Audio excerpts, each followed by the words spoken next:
Hello, dino enthusiasts, and welcome back to the channel. When you think of Jurassic predators, what comes to mind? Probably the mighty Allosaurus, right? But the Jurassic world was a bustling, dangerous place, and Allosaurus wasn't the only big hunter on the block.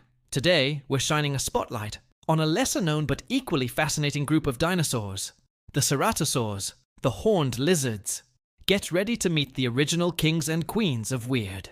So, what exactly is a ceratosaur? The name itself means horned lizard, and for a good reason. The most famous member, Ceratosaurus, sported a prominent horn on its snout and two smaller ones over its eyes. Imagine a mix between a T-Rex and a Triceratops's frill. Talk about unique headgear.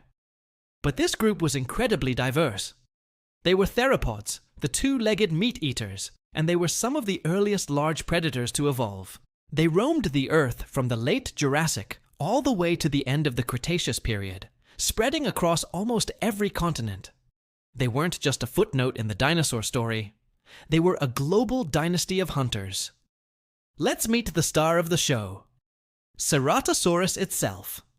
This dinosaur lived in North America and Europe during the late Jurassic, right alongside the more famous Allosaurus. It wasn't quite as large, reaching about 20 feet long, but it was a formidable predator. Its most striking feature was, of course, that blade-like horn on its nose. For years, paleontologists debated its purpose. Was it a weapon? Probably not. It was too delicate for serious combat. The current leading theory is that it was a display structure. Think of a peacock's tail or a deer's antlers. The horn was likely brightly colored, used to attract mates or intimidate rivals. It was a billboard saying, "Look at me, I'm a strong, healthy Ceratosaurus." But the horn wasn't its only weapon. Ceratosaurus had a mouth full of long, blade-like teeth, perfect for slicing into flesh. It also had a surprisingly flexible tail and powerful legs, suggesting it was an agile hunter, perhaps ambushing prey near water sources like crocodiles do today. It also had a row of bony scuters, called osteoderms, running down its back, offering a bit of extra armor. This was a tough, well-equipped dinosaur that managed to carve out a niche for itself in an ecosystem dominated by giants. It likely preyed on smaller dinosaurs, fish, and crocodiles, avoiding direct competition with the larger Allosaurus, which hunted massive sauropods. Now let's journey from the Jurassic of North America to the Cretaceous of South America, the kingdom of the Abelisaurids. These were the southern cousins of Ceratosaurus and the last of their kind. And trust me, they took weird to a whole new level. Their skulls were short, deep, and often covered in rough, bumpy textures. Some even had horns, but not like Ceratosaurus. Meet Carnotaurus, the meat-eating bull. If you've seen Disney's Dinosaur or Jurassic World: Fallen Kingdom, you know this guy. It's famous for two things: the two devilish, bull-like horns over its eyes, and its ridiculously tiny arms. Seriously, its arms were even smaller and more useless looking than a T-Rex's. They were so reduced that the forearm and hand bones were practically fused together, with no wrist and stubby, immobile fingers. They couldn't reach its mouth. They couldn't grasp prey. They couldn't do much of anything. So why have them at all? They might just be evolutionary leftovers, limbs that simply shrank over millions of years because they weren't needed. But what Carnotaurus lacked in arm strength, it more than made up for in other areas. It had a powerfully built skull, but surprisingly, its bite wasn't incredibly strong. Instead of a bone-crushing bite, it's thought that Carnotaurus hunted with speed. Fossil evidence of its tail muscles suggests it was one of the fastest large theropods, capable of explosive sprints to chase down prey. It would have used its head and neck like a sledgehammer, making rapid, powerful strikes downward into its victims. Those horns weren't just for show. They could have been used for ramming rivals or delivering stunning blows to prey. This was a cheetah meets battering ram of the Cretaceous. The Abelisaurid family was full of other strange members. In India, there was Rajasaurus, the king lizard, with its own unique single horn on its forehead.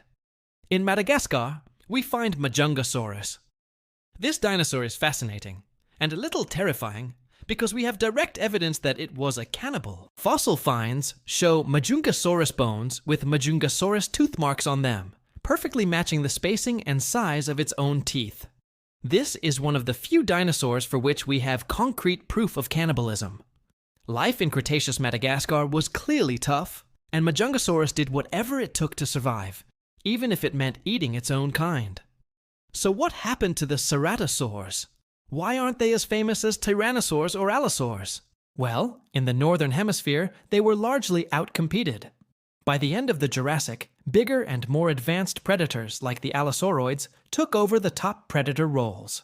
The Ceratosaurs faded into obscurity in North America and Europe. But in the southern continents, which were isolated by rising sea levels, it was a different story. On the supercontinent of Gondwana, which included South America, Africa, India, and Madagascar, the Ceratosaurs thrived. With no tyrannosaurs to compete with, the Abelisaurids became the apex predators.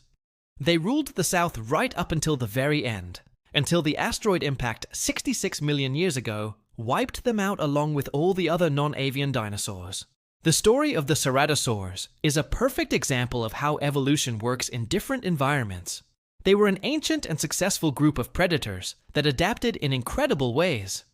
From the horned hunter of the Jurassic Morrison Formation to the speedy bull of Patagonia and the cannibal of Madagascar, they proved that the world of dinosaurs was far more diverse and strange than we often imagine.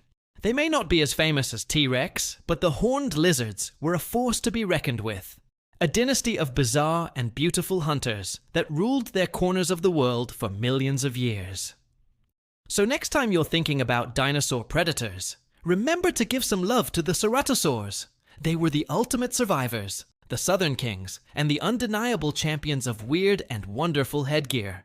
What's your favorite Ceratosaur? Let me know down in the comments. Thanks for joining me on this prehistoric adventure.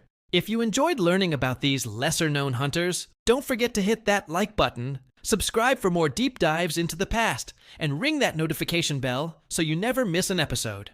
Until next time, keep digging.